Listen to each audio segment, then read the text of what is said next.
What's going on, everybody? Welcome to Just Talks. I'm Justin Neely. Co-hosting with me is my guy, Jason. What up? And our special guest today, manager for the UAlbany Great Danes from Queens, New York, Sheldon Smith. Welcome to the show, brother. Thanks for having me. Welcome, y'all.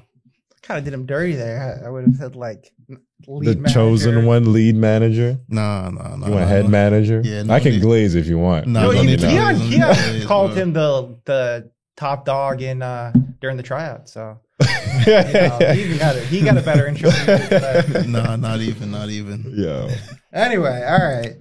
So first thing we're going to talk about. So this is our first podcast in like 2 weeks. So we've missed a lot of games to recap. So the first thing we're going to recap is the Puerto Rican trip. I'm just going to skip the first game just because it's like, I don't know. I mean, I could say whatever about the game, but to me, it was like when you guys played Oneonta, like they're just not in the same level. Yeah, it was like a D2 Puerto Rican school. So Yeah, we did so- what we're supposed to do. Yeah, so I just don't think it's a good way to assess like your pros and cons in those games. So we're just gonna go right to Kansas City, and I'll start off with the pros here. Field goal percentage is pretty good. It was over 55%, which is always awesome. What's going to determine how many games you guys win is the points in the paint, and you dominate in that category, and that's where you guys seem to succeed. And fast break points were huge for you in that game as well. You had that fast paced Albany American East offense, and it showed. And that really is what helped you down the stretch. The three cons I have to go against that is rebounding was a little harsh that game. They out-rebounded you quite a bit. 3-point percentage was another category. I think you guys were under 30% that game. They were, I think, at 34. Neither team shot good three-pointers that game. And the last thing is, I'm always going to say it, is free throws. That game was under 70%. The big number you want to get over is 70%, in my opinion, with free throws.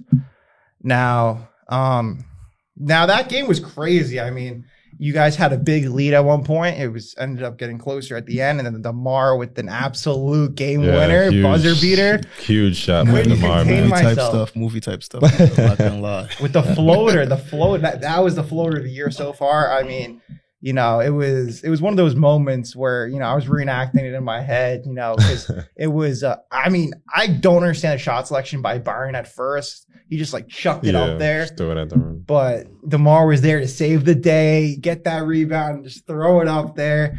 Buzzer sounds and Albany wins. Now that was definitely a good game. I mean, a tough Kansas City. They did kill us on the rebounds. It was like 35-16.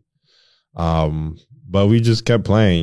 We had a big lead at first, and it was the went over immediate timeout. We were like up 10, I believe, or something like that. Then they came back and responded quick, and next thing you know, it's a real close game. So, but we got it done. It was a great lesson for us. But, Yeah, for a game like that, MTE event, it's kind of like nothing better you could ask for. Like, you don't want to really see a blowout in the MTE game. Like, you see all the big ones, Maui Invitational, Baja Mar, all those. Like, those are close games. Everyone likes to see those. It makes for good TV. So, if it would have been a blowout, I feel like it wouldn't have been a good assessment for sure. But, maybe it would have been like we're that good. But yeah, but still a lot to go, still a lot to grow. But that game was definitely a fun one to look at from the sideline and all that stuff. Yeah, ESPN absolutely hated you guys in that game. You guys had under a 20% chance to win the game, I believe. So I was shocked about that. It was weird because it was Kansas City. I think the spread was -2.5, and it was an 80% chance for Kansas City, which made no sense. They had you, and the game after that, which you ended up losing to American. I thought American was a better team than Kansas City from my perspective. So I don't know why. And in that game, they had 50-50. So I don't understand why they liked Kansas City so much, but I'm not the odds makers here. ESPN, they get paid to do this, so I can't really argue with that. Now, the thing I want to ask you guys, because this is what I saw as a fan, it seemed like that second half of the Kansas City game went into the American game. It seems like you guys had this like wave from the first game to the first half of the Kansas City game, and then the second half of the trip, it seemed like the cardio wasn't as it was before. What do you guys think about that? Well, fatigue definitely set in. You're playing 3 games in 3 days, and This guy's playing big minutes. I mean, such as like DeMar, he's playing almost 30. Byron playing 30. So, you know, that wear and tear does, you know, it does affect you. And then especially in the third game on the, on the last day against American, I mean, you see it got to a point we were down 20, you know, and had to claw our way back into the game. But no, I mean, that's just something that you got to push through. You know, that's what you're there for, as a challenge for us. It's a mental challenge as well as physical. But I mean, it was just a great experience for us overall. I mean, I think we learned about ourselves, learned about, you know, our ability to respond and fight back. But that was a good one.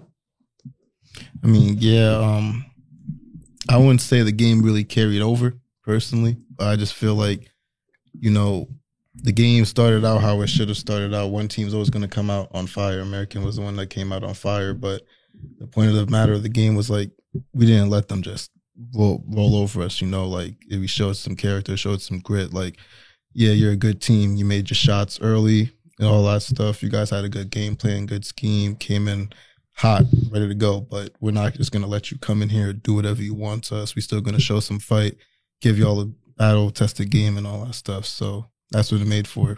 All right, now we're going into the game that happened last Saturday. Against Georgetown at the Capital One Arena.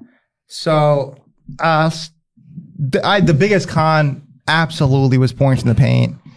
They absolutely destroyed the paint. It was their paint that game. That's clearly what it was.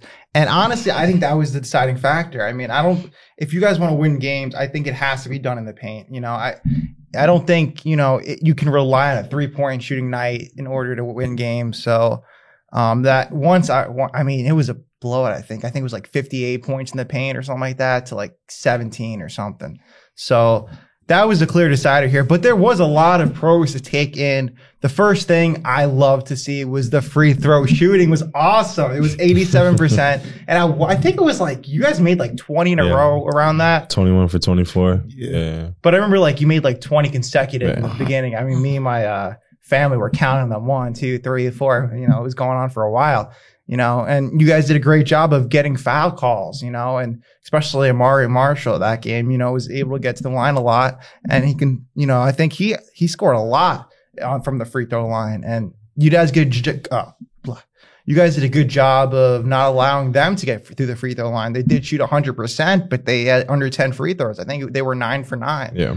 So that you guys did a good job there. Yeah, I mean, it was a learning lesson for us, honestly. I mean, shooting 35% from the field, you know, that's going to be hard to beat a Georgetown team, you know. Also, we didn't really take care of the ball particularly well, 18 turnovers. So that's probably, I think that's the most we had so far this season in a game. Yeah, that's definitely the highest. And then previous games, we kept it under like 10 every game. Like, we're not even kissed double digits on turnovers. So it seemed pretty, because you guys were at the game, so I don't know if you know this, but it seemed like they jinxed us, because on the air they did say Albany was a very good team at limiting turnovers.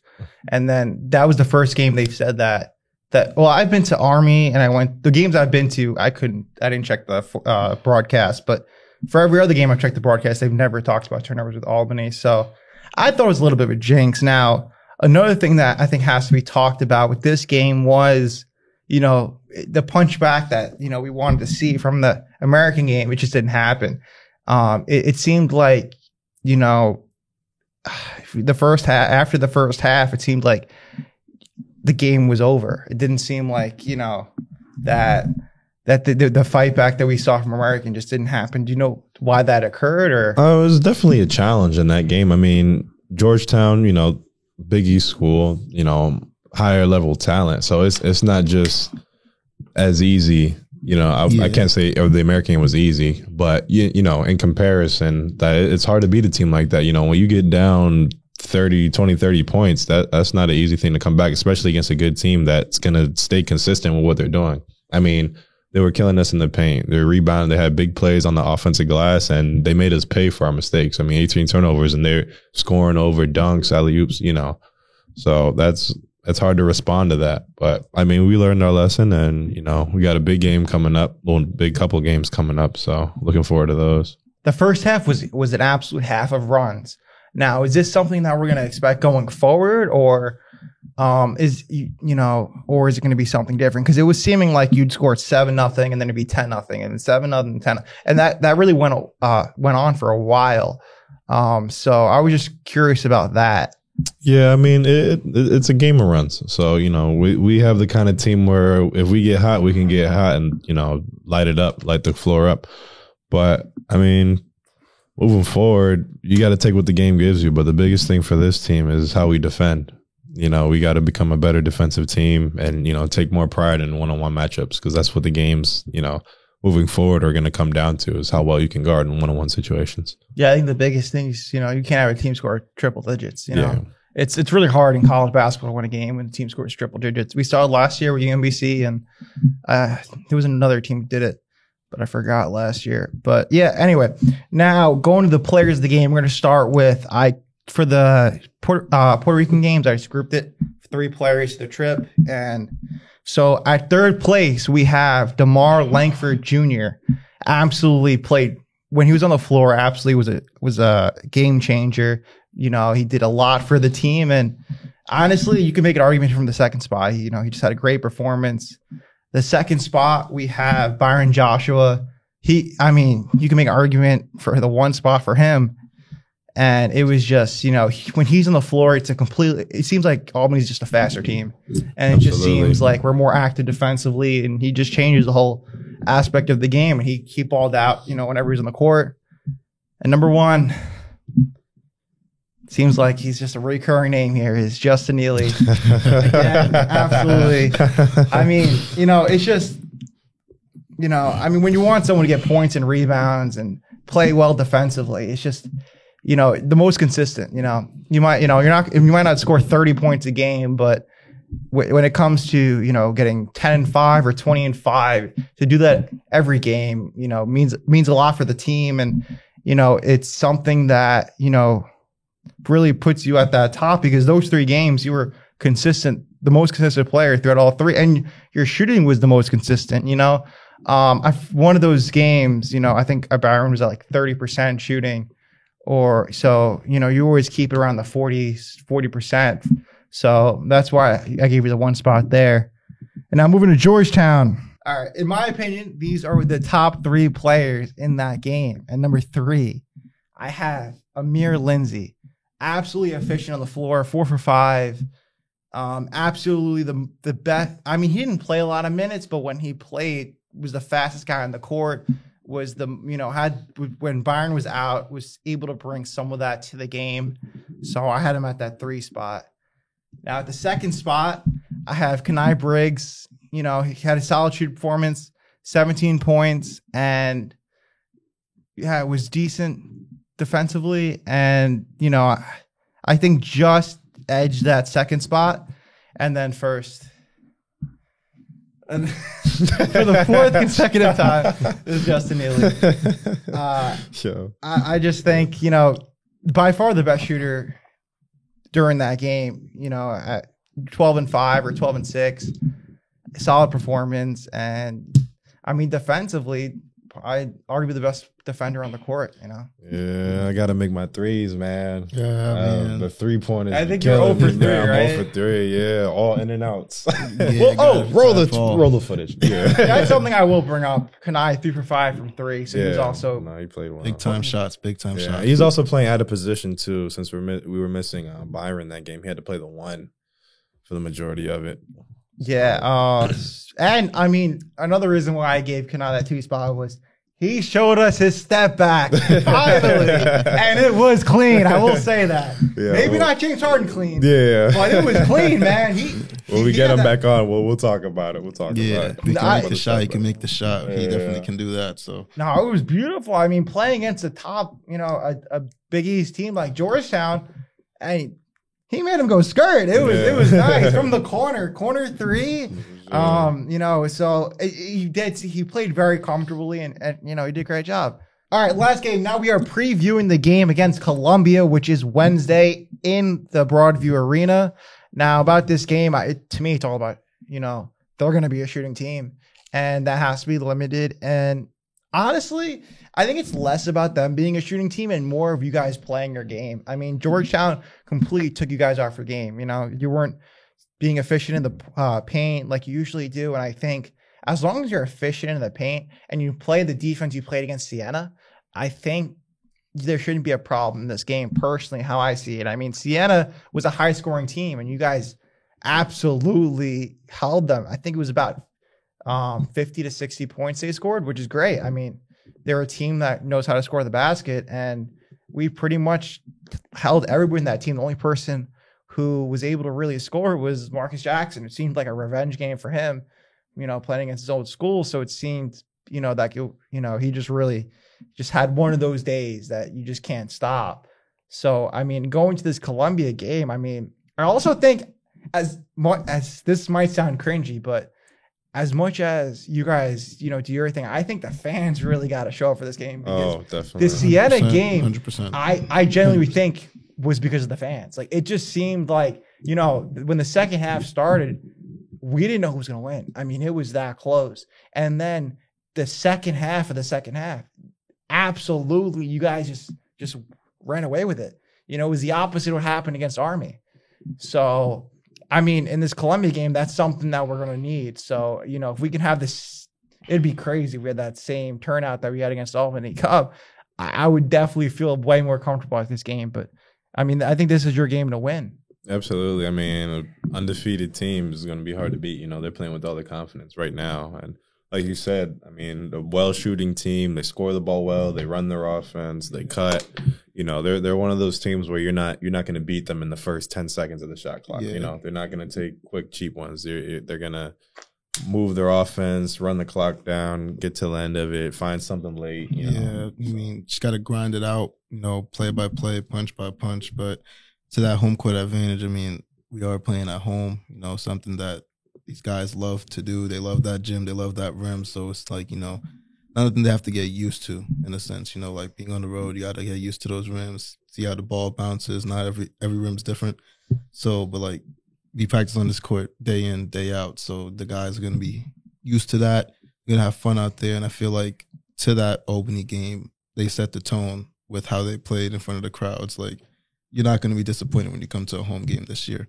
They're always going to give you your best foot, give their best foot, do what they got to do to get the job done. So I feel like having that in their back pocket, that already accomplished, the fans, I feel like, are even more hungrier to come out and watch another home game, support the guys, see a show, you know what I'm saying? Yeah, I mean, it's kind of frustrating that this is our second D1 home game. Yeah, we don't really have that many home games, like non-conference. It's kind of crazy. Yeah. It's kind of unfair, too. Think about it. How stuff crumbles sometimes. I mean, to be fair, I mean, when it comes to the tournament, it doesn't matter to the tournament because that's just conference. So I guess to them, who cares? But with the last thing I will say about this, and I'm going to be straight up honest with it, is this Columbia team is probably one of the most consistent teams that you'll see. Absolutely. They're not going to have a flat game. Like, it's not like the Dartmouth game where Dartmouth just played flat, like defensively. Like, they will play how they played all season. It's just a matter of what Albany team we're going to see. So I think that's very important to see. You're not like, I've never felt more confident about a team that's going to be, you're going to see what you see in the past games is we're going to see for the next game. Which is a good thing also because you know what to expect. I don't think they're going to be absolutely insane and, hit every shot and just absolutely, just be unstoppable. But I don't think they're going to have a bad game either. I think it's going to be one of those things where you just have to outplay them. And I think, it's important to realize because, even though it might be tougher because you can't get away with as much, but you can also capitalize with, with points in the paint. I think you also have to capitalize with free throws. We have to see those free throws that we saw in Georgetown. And my last key factor in this game is going to be a player. And I think it's Kenai Briggs. We have to see him from the three-point line, Yep. I mean, if he can do what he did in that Dartmouth game, I don't think they even have a chance. I mean, and the last thing I'm actually doing, one more factor is the one thing I really have noticed about this team is passing efficiency. It just seems like you guys don't really, it's very one-dimensional. You'll get like 3 to 4 assists a game total. I don't know if that's just your offense. If your offense just doesn't do assists, Yeah, I mean, it doesn't do assists is crazy. Yeah. no, but no, genuinely, No, I we don't do. know. No, we Some do get off- caught holding the ball a lot. There's a lot of times where we can keep it simple, keep the ball moving. So we, it's something that we've been working on that we know is something that needs to be improved on. But we're gonna need it for this Columbia game because Yeah, they're just gonna 100%. load up if the ball is just in Stagnant. in one spot the whole It's not time. gonna So work. Well, that's really that's really what happened in the Georgetown game is they knew what you guys were going to do. Amari March had the ball, he was going to drive and just stop him from scoring. That's it. And then if there was because of there wasn't as many passes. So I think if you guys can switch it up a bit and have different passing situations, that's going to throw them off guard. I think that's the whole point in college basketball is you don't want them to already know what you're going to do. And it seems like when the Georgetown team scouted you, it seemed like they knew when you guys were going to shoot the ball. It was hard for them to bite. So I think, with if we can get more assists, keep the free throws going, Kenai Briggs threes and points in the paint, then I think this will be an awesome game to watch and we'll absolutely destroy him. Yeah. Yeah, it's definitely gonna be a fun one Wednesday night. 6:30, pop out, Broadview, support the guys. You know what I'm saying? First 500 get a free shirt. Yeah. get your shirt. Get there early. They see this in 3 months. We're talking about the Big East today. Lots of things happening. First question is UConn frauds, and the question. No way, fraud alert! Oh my crazy. goodness! Yeah, someone bring the buzzer. Yeah. Absolutely winless in the Maui trip. Obviously, you can't hate them for the loss against Colorado and the loss against Memphis because those are both great teams. Colorado by one shot, but getting blown out by Dayton is a problem. When you lose to these non-Power 5 schools as a two-time champ and UConn the last 2 years, that's going to put a lot of things on notice here. And I mean, to me, Dayton isn't the best team in the A10. It's Rhode Island. That's former Great Dane Bassie Thomas. Shout out That Bassie. team undefeated.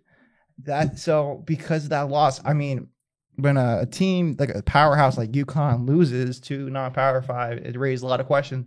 And unfortunately, they have by far the hardest schedule in college. I mean, there's so many tough opponents they have left. I mean, not even just conference Big East opponents that are tough, but they play Gonzaga and many other schools that are ranked. So, I mean, I hate to say it, but I mean, there's a high potential that they have double-digit losses this year because they lost to 3 unranked teams. Yeah, I mean, definitely after that first loss, it just kind of spiraled out a little bit. But I mean, I'm not gonna say they're frauds. I don't think it's fraud alert time. Yeah, There's it's still early. It's still early in the season. I mean, it's know. only 8-9 games in right Yeah. now. They're saying that 4-3, right? Yeah. If I'm not mistaken. So, I mean, those are huge losses. Like those are unexpected from a team that is, Back-to-back champs. champs. But with everything that goes on with college basketball, guys leaving, coming in and out, and all that stuff, Dan Hurley has to work with a group. Some guys still probably trying to learn new roles because they're a team that was built off consistency. Like their first Yeah. time they won the national championship, they had 3-4 guys that was like what, I've been there before. 3 2 years, 4 in. years in the program. The following year, followed up with more guys that's been in the program 2-3 years. Had one freshman starting, and that was their one guy that was like a one-and guy, Stephon Castle, that's now playing with the Spurs and stuff like that. So, I mean, you gotta take it with a grain of salt sometimes. Like maybe that's just That'd be all right. That'd be all right. Yeah. We can't say fraud alert just yet. Yeah, not Just yet. Well, the reason why I think so is because it's exactly the point you brought up is they had that veteran team that are all in the NBA now. And now they have one returning guy, and it shows. It shows this team doesn't seem like a team that knows how to play together. And I think the reason why they were ahead of people the 2 years they won the championship because they knew how to play with each other, and they were a veteran team that knew how each other plays, and other teams didn't because they had a bunch of one and dones, and they were able to capitalize off that. That's why I think they're frauds, is because it's just they're playing a game that they haven't played before. and I think it's scary for them. And you know what? I'm saying right now, they don't have a chance at the national championship. They don't. I just don't see this team being able to win national championship. You know, I mean, it brings us to the next segment here. Is Auburn. Auburn is an experienced team, and to me, the player of the year, John Broome, is absolutely. Oh, he's crushing insane. it right now. Yeah. I mean, we said this earlier, like on their second game after they had beat Vermont. Auburn was one of the top teams in the country. I mean, but John Broome, he's averaging about 21 points, 13 rebounds, shooting 60% from the field and 35 from three. And he's the real deal. Shout out Florida kid as well, just so you know. But I'll never forget. He's playing extremely well on what I think is the best team in college basketball right now, Auburn. I agree, and like I said, just the veteran presence they have. You know, Broome's been there since 22. Was a transfer from like Morehead State, I think, or Murray State, one of the two. You know, they've played together, and you've seen them cut of nowhere, and that's where I think I can't see UConn being able to play against that in the tournament. Or even like a Kansas team, I think there's just those top teams that I just can't see UConn pulling out a win. Or even honestly, I don't even know if it'll be a close game because of just the difference in skill level. Because it just seems like this UConn team isn't deep at all. Now, the last thing I want to say about the Big East is I'm saying it right now, and I am not taking this back. Marquette is an absolute lock to win this tournament. I know, obviously. An absolute lock? Yes. I mean, 8 games in? Yeah. This is a lot of wild takes. That's a take. I like it. I like the confidence. I mean, 8-0 right now, but go ahead. All right. Well, okay. Get ready. You know, people at home, you know, if you have to get a drink right now, get a drink, come back, because it's going to get a little spicy in here. Right. Because I'm ready to let them know. So the first thing I'm going to say here is it just seems like the Big East isn't the Big East that I thought they were going to be coming this year. You know, I see it seems like the ACC, SEC is absolutely taking away the top two conferences. And I mean, Providence fell off a cliff. Seton Hall looks like they can't beat anybody, losing to 0-8 Monmouth, giving them their first win. It seems like they're a charity case. And now we have you know, even St. John's is really struggling here. And, you know, they were a team with Rick Pitino's second year that we thought were going to turn it around. It looks like they're the same St. John's we've seen in the last 5 years. And, I mean, let's be honest here. DePaul's undefeated because of their schedule. You know, they're going to lose games. They're not a 7-0 team. You know, we'll talk about this later. But, you know, it's just they've played nobody, and that's why they're 7-0. They're still DePaul, and DePaul can't compete. And, you know, now we have Georgetown, who is on their third loss. And, you know, they, you know, most of their wins were against non-Power 5 schools. And they were another one that had an easy schedule in the beginning. Now, it just seems like, you know, I mean, besides Xavier, who has, I think, one loss, and Marquette, it just seems like the Big East alone is just not really something to be scared about. So that's just why I think Marquette's a lock. You know, I think the only other team that somewhat competitive is Xavier. Everyone else, I think, is just frauds. Big East is on fraud alert. I think the whole conference, yeah. I mean, it's just, I mean, I love the Big East. You know, I grew up watching Big East games, but I mean, look at Nova. They can't win a game. St. Hall can't win a game. And it just seems like, you know, I'm struggling to watch Big East games now because they're just not good. It's not good basketball. You know, for a Power 5 conference, you know, you'd expect them to, you know, win some games, but it just seems like they can only be non-Power 5 schools at this point. So I'm not feeling good about the Big East. You know, I was really big on the Big East coming into this year. And then finally when the game started, I know it's early, it just seems like this conference in general is just not ready for college basketball. And, you know, we'll see if I'm wrong, but I just think Marquette is the only legitimate team in this conference. Everyone else is just They're whatever. just in there. They're just blending in. Yeah. Now, all right. Now the next question, I already answered it, was what undefeated team do you think is going to lose first? I think it's DePaul. They absolutely are frauds. They just played. Absolutely frauds. I mean next two games is Texas Tech and Providence. Yeah, I have them losing to Texas Tech. And I have them losing to the game after Providence as well. Wichita State. And who's the game after that? St. John's. And St. John's. Yeah, I have them losing a lot of those games. You could honestly, you want to say they lose all of them. Fine, I think they could. I mean, they're just not good. They're not good. I mean, if you've seen their schedule, they've played nobody, and they haven't been playing exactly, yeah. and that's they've why been winning every game by like 20 or 30 points. But they're playing nobody, so yeah. I don't really think of it as anything, you know. So, I mean, if they beat Texas Tech, you'll see them in the next pod. I will take it back. But I really don't think they have a chance against Texas Tech, and I mean, Texas Tech isn't even that great this year, so it says a lot. And yeah, I'm sorry, I forgot to bring them up earlier, but.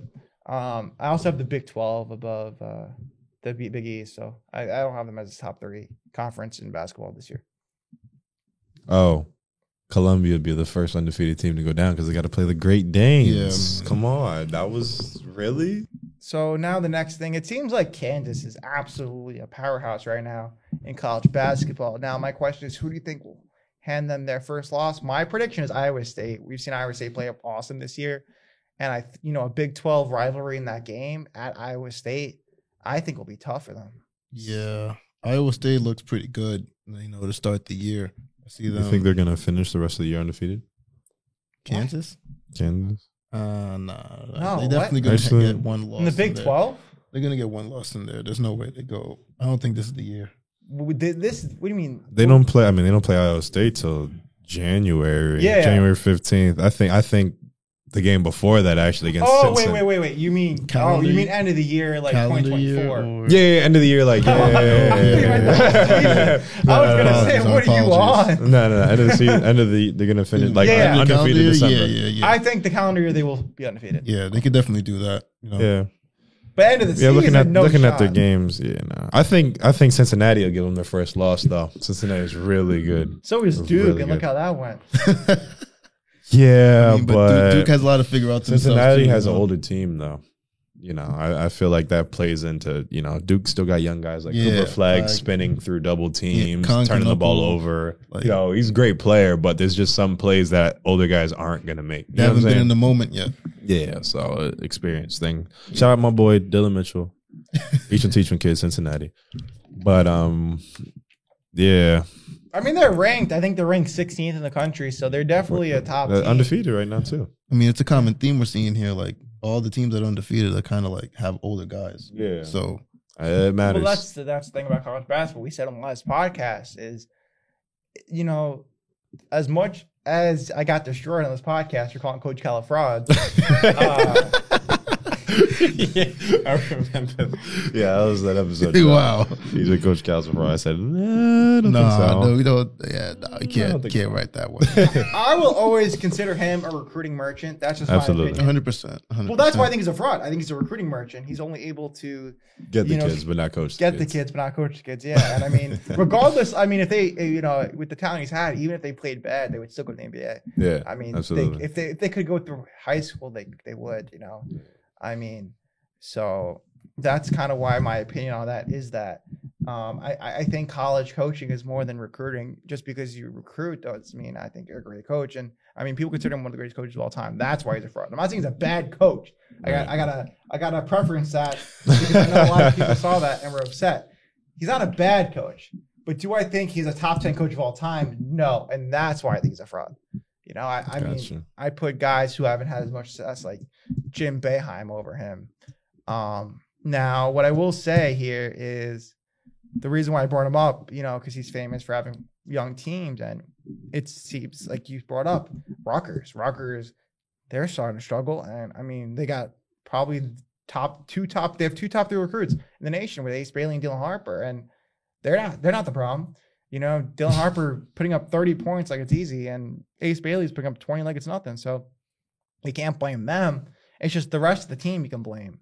And that's the problem with a lot of these teams is, they're young and they don't have anybody else to help them out. And, I mean, that's why we see the rankings how it is. And honestly, this might sound crazy this early on, but I really don't see it changing too much. I really think that this year in college basketball matured a lot quicker than most years, in my opinion, because I think teams really started how I think they're going to finish the year. I mean, Do I think Rutgers is going to finish top 10 in the country? I don't think there's a chance. No. Do I think UConn's going to finish top 10? No.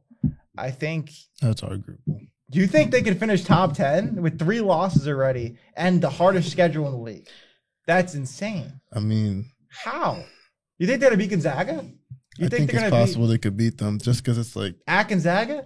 That's going to be a tough one. That's going to be a tough one, but a program I think like they play that, Kansas too. They a also program have like that, they're like Baylor next, Baylor, Texas, Jeremy Roach, and then the whole Texas with the freshman Trey. Yeah, Gonzaga, and then it's the whole Big East schedule. Yeah, I mean, they could find a way. No, let's be honest. Let's be realistic here. So they have 3 losses already. Yeah. How many games are they allowed to lose to be top 10? To be top 10? To be top 10, probably they'll give them one more. One more. So you think they're gonna only they lose have one game for the rest of the year? Nah, I don't think that's gonna one happen. top 10 loss. They also have to see Marquette twice. Yeah. Wait, what do you mean? They're not gonna. Wait, you say they could? Like, are you saying like I how think many they'll top have- 10? I think One they- loss period. Yes, one loss period. Yeah, one loss. One loss I period. think. Yeah, they can't win out. But then, but if they finish top 20, if they finish in the top. I mean, they're gonna 25, finish in the top 25. Like not top 10 if they lose, but like, top 10. Yeah. But like they're built on winning. That's why I really feel like I don't feel like they're gonna do. Remember, he Too said much. fraud alert. Yeah, So you gotta. we Hey. we gonna take it. I'm still, my fault, technical difficulties. But yeah, I mean they're built on winning. They're like consistent in winning. So I feel like they took these 3 losses. It's probably just a lesson to them. It's not really a loss. They're gonna go back, try and find like, what do we do? How can we overcome that in a sense? But We'll give you an answer after they play Baylor. of course, They're gonna lose that game. Jeremy Roach is gonna absolutely own them. No, seriously, Baylor is one of those teams where I thought that I think they lost to St. John's, and I was like, damn, Baylor might not be as good as I thought. And then they picked it up, and now they're showing their dominance, and it just I mean they're a veteran team too, and we've seen that. I mean this is probably the best Baylor team I've seen since like 2019. And Baylor's always been a powerhouse in the Big 12. And like I said, I think the Big 12 is a better conference. But you have to also remember how hard it is to play away in college basketball. A lot of these games are away for UConn. yeah. And I mean, I hate to say it, but last year, as dominant as UConn's team was, they weren't a good away team in the Big East. I think St. John's beat them at home last year. Creighton's another team beat them at home. So it's just one of those things where I think they're going to lose at least 4 to 5 conference matchups from home games. Creighton's another veteran team that's had bad losses, but I still think we'll pick it up. So I'm sticking on it. I think UConn will be in the double digits for losses this year, and if that's the case, they're frauds. Like no, but you have to admit that. For sure, Double absolutely, digits. Yeah, double digits, for sure. yeah. Double digits. I mean, Yeah. that can't And the happen. expectation's That's high from them, so. Nah. Well, you say that 9, can't happen, but the problem is college basketball, or basketball in general, is a marathon. It's not a sprint. So losing 3 games in a row is going to be very hard for them for the next, December just starts, or December, January, February, March, the next 4 months to be able to dominate completely. It's not going to happen. They're going to have droughts. And because of that, you can't have these losses this early on. So I'm telling you, they will have double-digit losses. I'm saying it. I love UConn. I mean, I have a lot of UConn gear. I'm going to go to a game this year, Shout out Paige Beckers, Quick shout out. She does have December 7th coming out her own PE shoe. So shout out to that. That's tough. That's awesome. She's a bucket. Yeah, I mean that's her logo. Her logo is literally a bucket. Yeah, I mean. So, yeah. So, honestly, to me, if you're a UConn fan, I'd be tuning more into the women's basketball and the men's basketball this year, just because I think their aspirations are definitely higher. So that's all I'm going to say about UConn. I apologize. I love you, Dan Hurley. I love UConn, but this isn't the same team, so forgive me. All right, next segment we have here is. In my opinion, I will say on this podcast, John Tonji is the best transfer this season. Absolutely dominating for Wisco. And it seems like whatever amount of points he wants to put up, he will point up. Absolutely. I mean, 41 against Arizona, huge game. Through 8 games right now, averaging 23, 5, 2 assists, shooting 45, almost 46% from 3. I mean, he does it all. I mean, comes off screen, step backs, watching some of his clips before I came in here. No, he's a really good player. Huge pickup for undefeated Wisconsin teams. So Yeah, I mean, West Coast always been a great team in this transfer portal. I mean, they ended up getting AJ Storr from St. John's, and that did what happened. I think AJ Storr is a fraud, and he transferred. I think he's with Kansas, doing his thing there. But So is he really fraud? see, the reason why no, because what the media will tell you is that he's a number one option, but I never believe that. Okay. I think knew he was the number one option when Kansas absolutely blew the second half of this. No, sorry. When Wisco absolutely blew the second half of the season last year and looked awful. And then he realized, like, shoot, I need help. So he went to Kansas. That's why he's a fraud. Okay. Because he's not a number one guy. He's a very good college player. Yeah. He's not a great college player. St. John, after that St. John season, everybody thought he was the guy. He is not the guy. However, John Tanji is the guy. I mean, it seems like the best Wisco player I've seen since Johnny Davis. And I think I actually feel good about them. I feel that like Wisco and Ohio State, even though they have a few losses, are going to be really good this year. And even Purdue, you can never count out. So the Big Ten, I'm going to say this. I think the Big Ten will be better than the Big East this year. Yeah. I think that's another division that I'll put above them. Do you feel Wisconsin has enough with John Tanji to win the Big Ten now? Or that's going to be a gauntlet itself? Oh, it's going to be a gauntlet. But the thing about the Big Ten is it's going to be anybody. Absolutely anybody can win the tournament because this is the most absolutely inconsistent conference in basketball. No, it is. Yeah. You're right. I mean, Ohio State can lose to anybody, but they can beat anybody. Same thing with Purdue. I mean, Wisco's never lost this season, so I can't say much about them. Oregon's also in there undefeated. Oregon's super another talented team that's undefeated. Shout out my boy Jadrian Tracy, Bam, West Oaks kid. So, Oregon. Yeah, so it's absolutely wide open. So, yeah, I can't even. If you wanted to tell me who I think is going to win the Big Ten, I couldn't answer that question. I just feel like it just Indiana's pick it out of a a hat. team to look at. Yeah, so anyone can win it besides Michigan. You Nebraska. think Michigan's going to Frauds. start to struggle? Fraud alert. Michigan has been good since that Jordan Poole shot. I've said it. Since the Jordan Poole. With that topic, then what do you think is Michigan's ceiling then? If we're talking about, you think they're frauds? What do you think their ceiling is? I don't this think they'll year? make the tournament. Okay. I mean, they're not top 5 in the Big Ten. No. I mean, yeah. So, I mean, I don't want to call them a fraud because I don't think anybody like even Michigan doesn't even like Michigan basketball. Yeah. Yeah. It's a football Well, school. football state, Yeah. football school. They suck at football this year, so that's unfortunate. Yeah, but they got the beat dub. Ohio State, so who cares? Yeah, they got the That's all dub. that matters. They got the dub this year. So They get their little Mr. Brightside moment, and then that's it. They're already done with sports. They're ready for next season. Going to the NBA side of things, Kendrick Perkins believes this will be LeBron James's last year. Now I have Cut to. it out. I got to comment. I got to make a quick comment on he this. still got one more son in high school. Yeah. What No. you mean? I'm gonna. I don't want to sound like a hater here. Bryce James is gonna need at least 4 years in college. He is not Bronny. He's not. No, at least I don't think he's. That's not a crazy take at all. No, because this is what I'll say. So At Bronny, least 2 years. Two for real. no, I think he needs the full college year because, and I'll explain why. So Bronny James was, I think, top 35 or top 40 coming out of high school. Bryce James ain't even close to that. I think he's like 250, top 250. And he's not, he's struggling in high school. He's not, and if he's struggling in high school, how is that going to translate to college? He's going to have to really step up. And do I think he's going to be able to do that in 2 years? No way. He's going to need a full development. I mean, USC, where Bronny went, doesn't even have interest in him. And being LeBron's son should be enough interest for USC to offer him a deal. Absolutely. So the fact that USC will still not offer, and USC is still a sorry program this year, this is not the Evan Mobley USC team, Yeah. and they still don't want him. So that says a lot. So I think he's going to have to really do a lot in college because I think he's closer to Michael Jordan's son than Bronny. No, I really think that. I really don't see him making the NBA, and that's just my opinion. Could he? Yes, but it will take the full 4 years.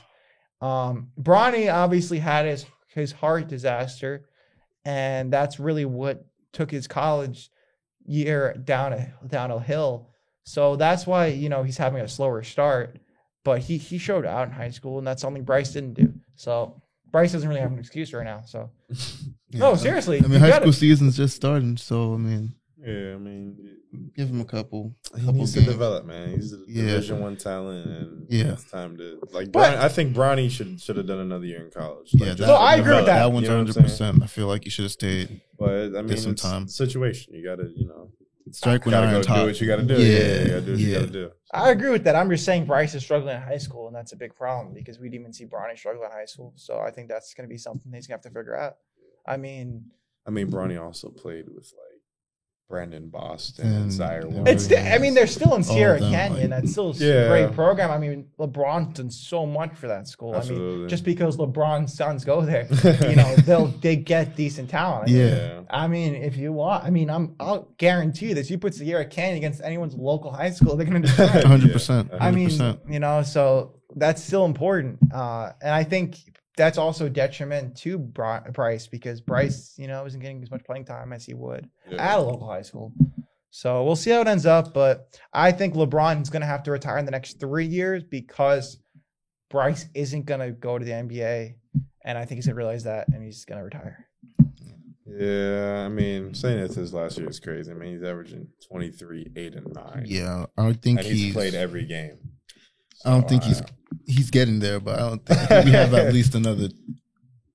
If your fall off is almost a triple double, I mean, that's kind of. I think you're looking at it in the wrong way because it's not about I don't think he's gonna play until he falls off. Yeah, but why he said himself he wasn't going to. Yeah, but the thing is what's left for him to play? He has a scoring title. He's playing for fun. He's won championship. He said it. But that's the point. After a few years, quests. Play some games with Bronny. What's left for him? So that's why I think he has a maximum of 3 years. Yeah, this could be his last year, but it's just I just think he's going to start realizing that. I mean, why play? Yeah, I mean, he's going to have to do one more. We need the farewell tour. Yeah, you think he's going to announce it? I feel like if anything, next year the soonest. Next year the soonest would be, he's going to do like the D-Wade jersey swap every game, curtain call, all that. I'm telling you, there's no shot though he plays with Bryce, even if Bryce makes the NBA. Yeah, he's a senior in high school. Yeah, seniors. It's just starting the senior. Yeah, I mean, he'd have to. 2 years. It's gonna be more than that. I'm telling you. 3, yeah. It's gonna be. Oh, that's if he's a one and done 2 years. He's gonna be at least 4 years. And that also depends on the program you choose. 5 years. Some programs. No, because 5. Yeah, finish this year and then 4 more years after that. Yeah, you're right. So it's like Brown will be playing for 5. Yeah, you think that's what I'm saying. So even if he does make the NBA, there's no shot he's playing with Bryce. I mean, there's no way LeBron's taking 5 years. So I think because of that, it's 3 years max. Yeah. 3 is a good number. 3 is definitely a good number. How old is he? Yeah. 39. 39. Yeah, 42. By the time 40. Yeah. Honestly, I could see him retiring next year. Yeah. I think he's going to announce it, though. Like, that's what I'm saying. I think after this year, he'll announce it. And he definitely has that type of aura. Like, he's not just going to, just be like, all right, I'm not playing. It's not happening. Or on the high horse scenario, he gets another chip and calls it after that. But that's not happening. That's like I'm not scared of the Lakers. I don't think anybody's scared of the Lakers right now. Yeah, I mean, so. Just take that. Yeah, don't even think about championship. What are you talking about? All right, now the last news segment here is Anthony Edwards has said that that the Timberwolves are completely growing apart.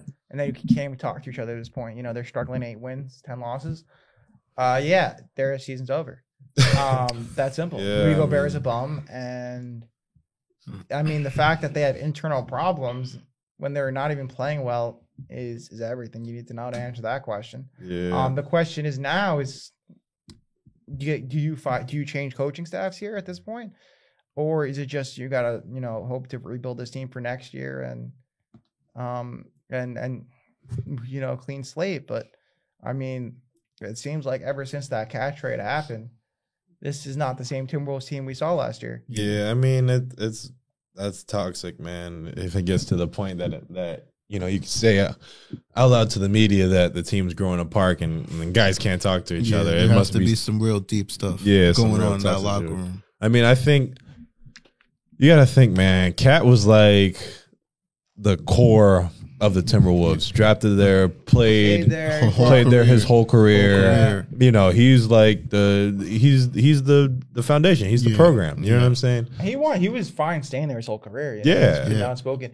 That's my problem with Anthony Edwards is, you know, he's more of a diva. Like he's ready. He's like, you know, you think Anthony Edwards will get traded? Like request a trade? No. I mean, it's too early to say that. Yeah. I'm not gonna. I mean, go on after if they don't like win, that, give them 2 years and they don't win. Yeah, but for him, I feel like that's reasonable because he's said it time in, time out, and proven it. Like he wants to win. Yeah. So why stay in a situation where it's not really getting any better?